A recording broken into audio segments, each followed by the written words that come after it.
आप सभी को इस वीडियो में स्वागत है। पिछली वीडियो में हम पार्ट 7 यानी लेसन नंबर 7 शरारती चूहा को पढ़ा था।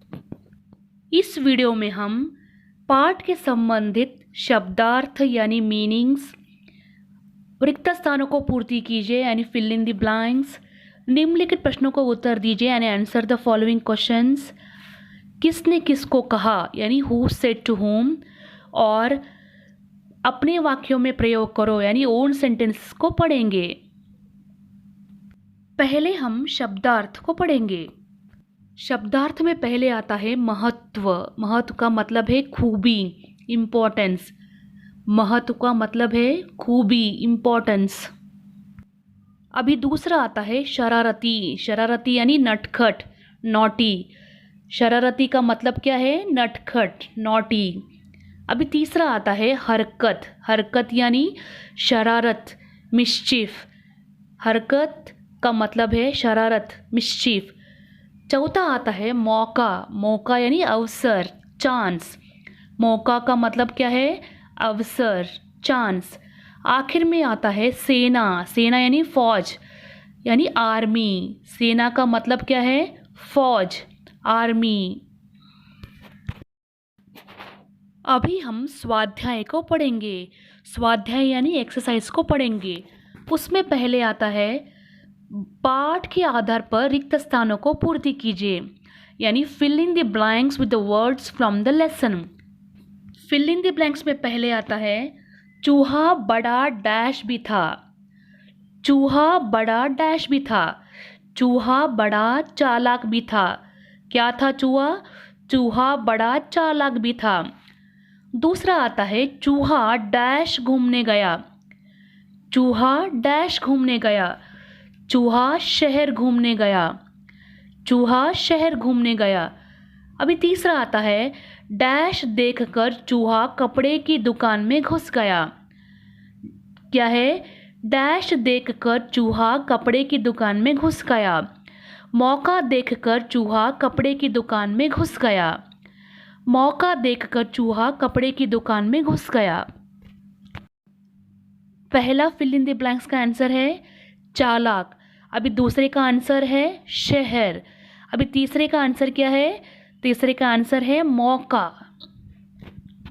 अभी हम स्वाध्याय में दूसरा प्रश्न को पढ़ेंगे।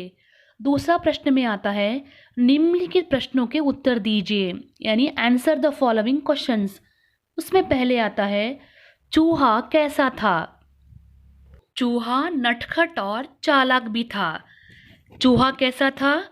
चूहा नटखट और चालाक भी था। अभी दूसरा प्रश्न को पढ़ेंगे। बैठे बैठे उसने क्या सोचा? बैठे बैठे उसने क्या सोचा? बैठे बैठे उसने सोचा कि क्यों ना आज शहर घूम आऊं। क्या है? बैठे बैठे उसने यानी चूहे ने सोचा कि क्यों ना आज शहर घूम आऊं। अभी हम तीसरे प्रश्न को पढ़ेंगे। तीसरे प्रश्न में आता है दुकानदार क्यों डर गया? दुकानदार क्यों डर गया? दुकानदार चूहे की धमकी से डर गया। क्या है? दुकानदार चूहे की धमकी से डर गया। अभी चौथा आता है चूहे ने दर्जी को कैसे डराया। क्या है? चूहे ने दर्जी को कैसे डराया? चूहे ने दर्जी को कपड़े टुकड़े करने की धमकी दी, इसीलिए डर गया। क्या है? चूहे ने दर्जी को कपड़े टुकड़े करने की धमकी दी, इसीलिए डर गया। अभी हम आखिरी प्रश्न को पढ़ेंगे। दर्जी ने चूहे के लिए कैसी टोपी तैयार कर दी? दर्जी ने चूहे के लिए कैसी टोपी तैयार कर दी? दर्जी ने चूहे के लिए रेशम की एक सुंदर टोपी तैयार कर दी। क्या है? दर्जी ने चूहे के लिए एक रेशम की सुंदर सी टोपी तैयार कर दी। इन पांचों प्रश्नोत्तर को और एक बार पढ़ेंगे। पहले आता है चूहा कैसा था? चूहा नटखट और चालाक भी था। दूसरा आता है बैठे बैठे उसने क्या सोचा?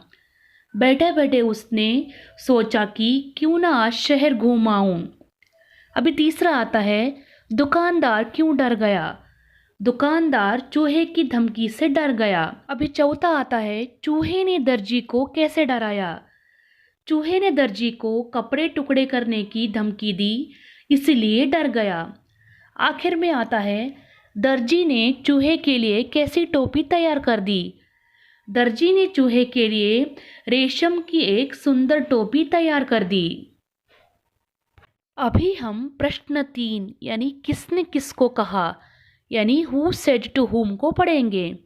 उसमें पहले आता है, क्यों ना आज शहर घूम आऊं। चूहे ने अपने मन में सोचा। क्या है? चूहे ने अपने मन में सोचा। अभी दूसरा आता है, अरे तू यहाँ क्या कर रहा है। दुकानदार ने चूहे से कहा। क्या है बच्चों? दुकानदार ने चूहे से कहा। अभी तीसरा आता है, चूहे राजा ऐसे मत करो, मैं अभी तुम्हारे लिए एक सुंदर टोपी बनाता हूँ। दर्जी ने चूहे से कहा। क्या है? दर्जी ने चूहे से कहा। बच्चों और एक बार किसने किसको कहा को पढ़ेंगे। उसमें पहले आता है, क्यों ना आज शहर घूम आऊं। चूहे ने अपने मन में सोचा। अभी दूसरा आता है, अरे तू यहाँ क्या कर रहा है। दुकानदार ने चूहे से कहा। क्या है? दुकानदार ने चूहे से कहा। अभी तीसरा आता है, चूहे राजा ऐसे मत करो, मैं अभी तुम्हारे लिए एक सुंदर सी टोपी बनाता हूँ। इस वाक्य को दर्जी ने चूहे से कहा। क्या है? दर्जी ने चूहे से कहा। अभी हम प्रश्न 4 को पढ़ेंगे। प्रश्न 4 में आता है, निम्नलिखित शब्दों और मुहावरों का वाक्यों में प्रयोग करो यानी ओन सेंटेंसेस को लिखो। पहले आता है नटखट। क्या है? नटखट यानी नॉटी। बच्चे बहुत नटखट होते हैं। क्या होते हैं बच्चे? बहुत नटखट होते हैं। दूसरा आता है मौका। मौका यानी चांस। मौका मिलते ही कैदी जेल से भाग गया। क्या है? मौका मिलते ही कैदी जेल से भाग गया। अभी तीसरा आता है डरते हुए। हम अंधेरे में डरते हुए चल रहे थे। क्या है? हम अंधेरे में डरते हुए चल रहे थे। चौथा आता है साफ।